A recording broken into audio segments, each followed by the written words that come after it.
নমস্কার বন্ধু, আপনারা দেখছেন যুগান্তর খবর নয় বিশ্লেষণ। এই মুহূর্তে সবচেয়ে যে ব্রেকিং নিউজগুলো যাচ্ছে তার মধ্যে যেটা নিয়ে সারা পশ্চিমবঙ্গ কেন সারা ভারতবর্ষ তথা ওয়ার্ল্ড পর্যন্ত নিন্দার ঝড় তুলেছে সেটা হচ্ছে তিলোত্তমার মৃত্যু। এখনও দোষীদের কিন্তু ধরা গেল না। কেন গেল না, কী জন্য গেল না, নানা তথ্য নানা জায়গায় Facebook, YouTube, mainstream media সমস্ত জায়গায় ছড়িয়ে পড়েছে, কিন্তু মেন ফোকাস যেটা যে কেন ধরতে পারা যাচ্ছে না তিলোত্তমার খুনিকে। আমার মনে হয় যে তদন্ত ঠিকঠাক মতো কিন্তু হচ্ছে না এবং কোনো একটা জায়গায় ফিশি থিংস ঘুরে বেড়াচ্ছে।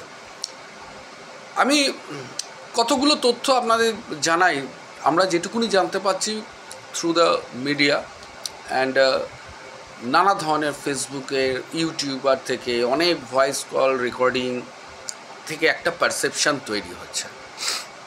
কিন্তু কতগুলো জিনিস যদি অ্যানালিটিক্যাল স্টেজে যেগুলো আছে যেগুলোকে বিশ্লেষণ যদি আমরা করি তাহলে অনেকগুলো দিক কিন্তু ওপেন হচ্ছে, অনেকগুলো দিক ওপেন হচ্ছে। আমি জানি না সিবিআই আধিকারিকরা যারা আছেন এই বিষয়গুলো নিয়ে চিন্তাভাবনা নিশ্চয়ই করছেন, কিন্তু আমার মনে হচ্ছে যে এই যে তদন্ত প্রক্রিয়াটা শুধু যে জায়গায় আটকে আছে, যে 4 জন ইন্টার্নকে পাওয়া গেছে সেদিনকে রাত্রিরে ঠিক যে সময় 12টা থেকে 6টা অবধি যে সময় চলেছে, আর পাওয়া গেছে সঞ্জয়কে, এবং তদন্তের জিনিসটা ঘুরছে সেই জায়গায়।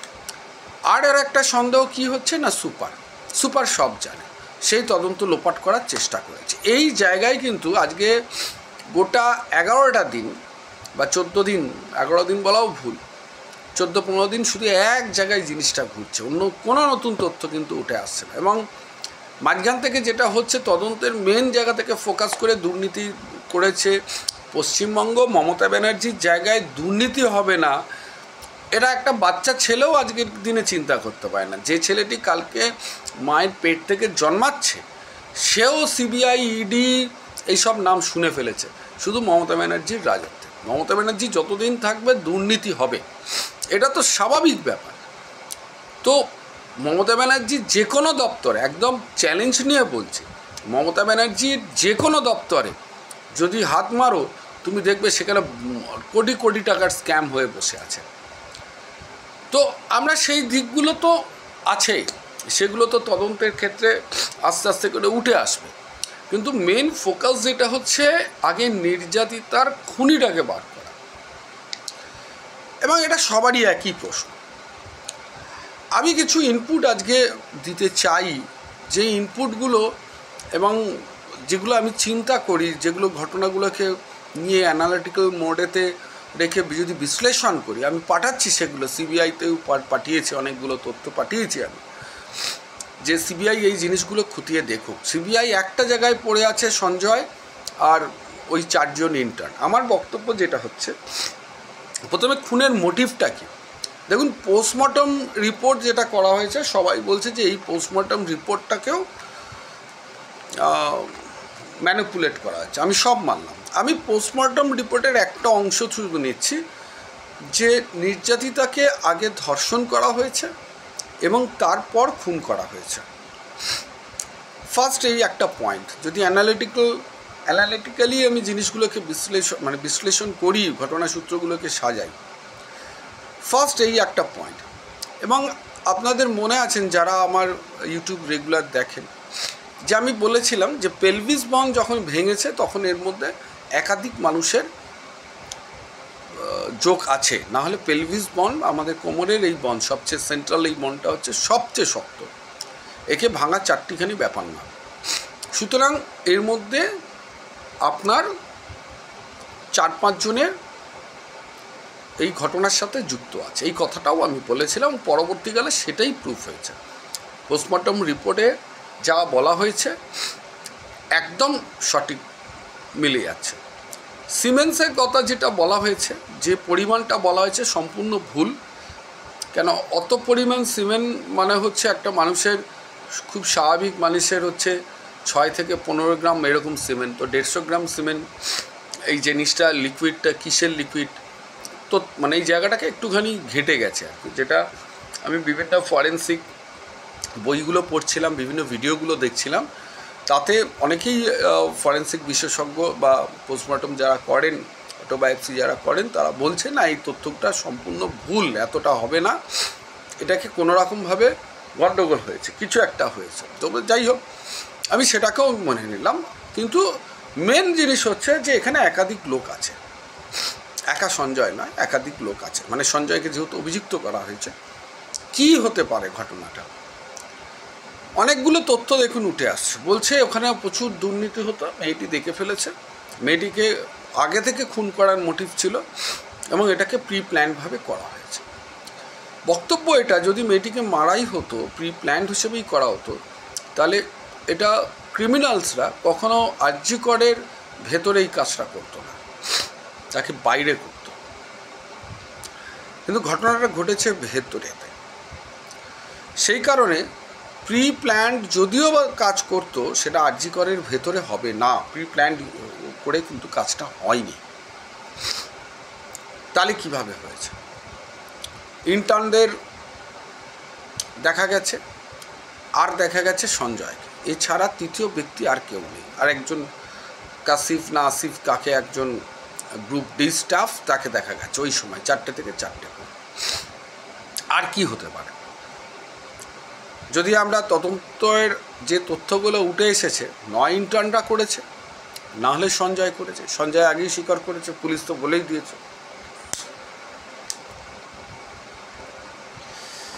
সঞ্জয় তো আগেই স্বীকার করেছে, কিন্তু ইন্টার্ন আর সঞ্জয় এই জায়গাতেই ঘুরে বেড়াচ্ছে।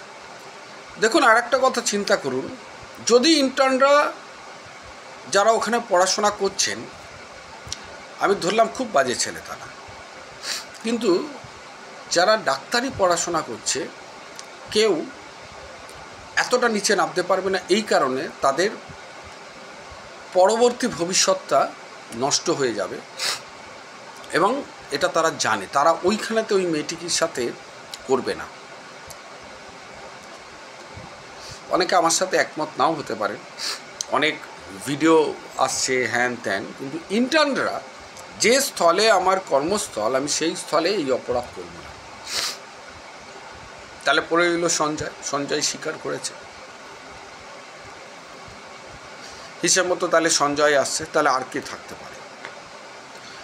বিষয়টা একটু চিন্তা করুন। আমরা তো খালি এই জিনিসগুলো নিয়েই চিন্তা করছি। আমি ডোম একটা কথা বলেছে যে বডি যখন আসে সে ডিকম্পোজ হতে শুরু করে, অর্থাৎ যেটা বলা হচ্ছে যে 3টে বা 4টের সময় খুন করা হয়েছে, রেপ করে খুন করা হয়েছে, এই পয়েন্টটা যদি সত্যি হয় যে বডি ডিকম্পোজ হতে শুরু করছে, আমি বলবো আগেই হয়েছে, আগে হয়েছে। এবং আগে হয়েছে বলেই বডি এত কিছু করার পর ডিকম্পোজ হতে শুরু করেছে যেদিনকে দাহ করতে নিয়ে যাওয়া হয়েছিল। এটাই কিন্তু অ্যানালিটিক্যাল পয়েন্ট। আমি দুটো পয়েন্ট, একটা দেখুন পোস্টমর্টেম রিপোর্ট যেটা বলছে এবং তার সাথে ডোম যেটা বলছে, দুটোকে মেলালাম। থার্ড কিছু পয়েন্ট উঠে এসেছে, ওখানে সেক্স র্যাকেট চলতো। এইটাকে কিন্তু ফেলে দেওয়া যায় না। এর সাথে কি মিল আছে? সরকারি টাকায় কেনা গাড়ি পুলিশের, সেই গাড়িতে তেল ভরা হয়েছে সরকারি পয়সায়, আমার আপনার ট্যাক্সের পয়সায়। সেই গাড়ি নিয়ে সঞ্জয় প্রথমে গেল সোনাগাছি তার বন্ধুকে নিয়ে। মিলগুলো খুঁজে দেখুন, সোনাগাছিতে কি হলো, ঘটনার সূত্রপাত কি, বিভিন্ন জায়গায় বিভিন্ন রকম। কেউ বলছে ওখানে একটা ঝামেলা হয়েছিল, কেউ বলছিল ওখানে ও ভালো মেয়ে পায়নি। শুধু মদ খেতে তো ওখানে যায়নি, নিশ্চয়ই নোংরামো করতে গিয়েছিল। ও ওখান থেকে চলে গিয়েছিল কালীঘাটে। কালীঘাটেতে গিয়ে ও ঢোকেনি, ওর বন্ধু ওখানে ভেতরে ঢুকেছিল এবং ওর নানা ধরনের সেক্স চ্যাট করেছিল। ঘটনা যেগুলো আসছে বেরিয়ে, ও আবার ফিরে এলো। এসে এই সঞ্জয় দুবার উঠেছিল সেমিনার রুমে, দুবার। প্রথমে যখন ওর 8টার সময় 8টায় যখন ফিরেছিল ওদের কি ওয়েলফেয়ারের প্রোগ্রাম থেকে, তখন একবার এসেছিল, বলা হচ্ছিল ওর বন্ধুর সাথে মিট করেছে। সেকেন্ড টাইম বলছে বন্ধুকে ক্যাব পেতে করে বাড়িতে চলে যেতে বলেছিল এবং ও ওপরে উঠেছিল 4 তলা, এবং একই জায়গায় একই স্পটে ও ওটিতে গিয়েছিল। ওটির দরজা খুলেছে, কিছু দেখার চেষ্টা করেছে, পায়নি, সেখান থেকে বেরিয়ে সেমিনার রুমে ওর বক্তব্য অনুযায়ী প্রথমে বলেছিল আমি করেছি, পরে বলছে যে না আমি করিনি, আমি যখন গেছি তার আগে খুন হয়ে গেছে। বক্তব্য আমার যেটা মনে হচ্ছে, যেহেতু আমি ওইসব এলাকায় আমার প্রজেক্ট চলে, এবং প্রজেক্ট মানেই তো জানেন মমতা ব্যানার্জির সরকারের তো প্রজেক্ট মানে আর তোলাবাজি চলবে না। কাউন্সিলর থেকে কাউন্সিলর পেটোয়া সব কটা চোর এবং পুলিশ প্রত্যেককে তোলা দিয়েই আমাদের কাজ করতে হয়, এবং শুধু তোলা নয়, এদের সাথে দুষ্কৃতীরাও থাকে। বিশেষ করে রিয়েল এস্টেটের সবচেয়ে দুষ্কৃতি রিয়েল এস্টেটের মধ্যে থাকে, যারা তোলে চমকায়। এটা অনেক দিন ধরে আমি শুনেছি যে আরজি করের ভেতরেতে একটা র্যাকেট চলে, অর্থাৎ এই যে মস্তান বা গুন্ডা, মস্তানেরও তবু একটা জাত আছে, এই ধরনের পারভেটেড কিছু মানুষজন ওখানে গিয়ে মহিলাদের নিয়ে নোংরামো করে, এবং সেই মহিলাগুলো বাইরে থেকে সাপ্লাই হয়, সেখানে নোংরামো হয়, মদ খাওয়া হয়। এর সাথে পুলিশের একটা অংশের যোগসাজক আছে, যেখান থেকে পুলিশ তোলাটা তোলে। ঘটনা কি এরকম হয়েছিল যে ওরকম সেক্স র্যাকেট সেদিনকে চলছিল ওখানে, এবং নির্যাতিতা যাকে বলা হয়েছে সেমিনার রুমে মার্ডার করা হয়েছে, হয়তো তিনি পাশের রুমগুলোর মধ্যে কোনো একটা রুমে কোনো দরকারেতে গিয়েছিলেন, এবং সেখানে ওই ধরনের সেক্স র্যাকেট চলছিল, এবং সেখানে কিছু মানুষজন ছিল। কেন নির্যাতিতা বডি যেখানে পাওয়া যায় সেখানে পাওয়া যায় বিয়ারের বোতল, অর্থাৎ ওই অঞ্চলটায় একটা সেক্স র্যাকেট এবং মদের যে ঠেক বস্তু, এটা কিন্তু প্রমাণ। সেইটা ডাক্তাররাও খেতে পারেন বা অন্যরাও খেতে পারেন, সেটা তদন্ত সাপেক্ষ, কিন্তু উড়িয়ে দেওয়া যায় না বাইরের লোকের উপস্থিতি। সেই সেক্স র্যাকেটের যে চলছিল সেখানে নির্যাতিতা পৌঁছে যান, এবং সে হয়তো কিছু দেখে ফেলেছিল। সেইটাকে বা যারা ওখানে ছিল তারা এতটাই পারভার্টেড, তারা এই পাশবিক অত্যাচারটা করে। এবং এই সঞ্জয়ের মূলত যে কাজ, যে পারসেপশন তৈরি হয়েছে, বিভিন্ন পট্টি থেকে মহিলাদেরকে তুলে নিয়ে এসে এই সেক্স র্যাকেট যারা চালায় আরজি করের এই 4 তলাতে, ধরুন যদি ঠিক থাকে, ও সাপ্লাই করত। হয়তো সেদিনকে সেরকম সাপ্লাই জিনিস ও করতে পারেনি, এবং ওখানে কারা কারা আছে কি করছে এটা দেখতেই ও কিন্তু ওপরে উঠেছিল। বিষয়গুলো কিন্তু তলিয়ে দেখার একটা ব্যাপার আছে। শুধু ডাক্তার আর সঞ্জয়কে নিয়ে ঘুরলে কিন্তু হবে না, বার করতে হবে ওখানে সেক্স র্যাকেট হচ্ছিল কিনা। এবং ওখানকার বলা হচ্ছে যে মর্গের যিনি ইনচার্জ, সেখান থেকে মদ পাওয়া যায়, খোঁজ খবর কিন্তু সিবিআইকে সেখানেও নিতে হবে। শুধু একটা স্তরেই সিবিআই শুধু কাজ করলে চলবে না, আমার মনে হয় সেগুলো ওরা দেখছেন। কিন্তু এই যে সেক্স র্যাকেট চলতো, এটাকে করতে গেলে পুলিশের যারা আউটপোস্টে যারা কাজ করছে তাদের ইন্টারোগেশন করাটা খুব দরকার। আর একটা নিতে পারে সাহায্য, সেটা হলো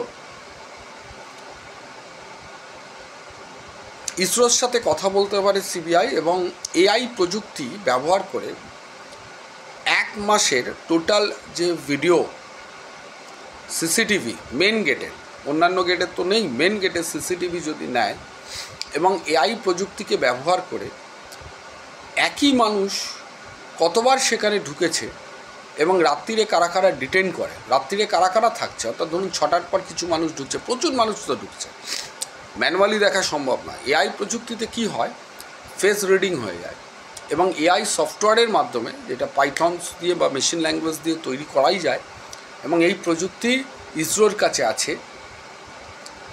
যে কজন মানুষ ওই রাত্রিরে স্টে করছে।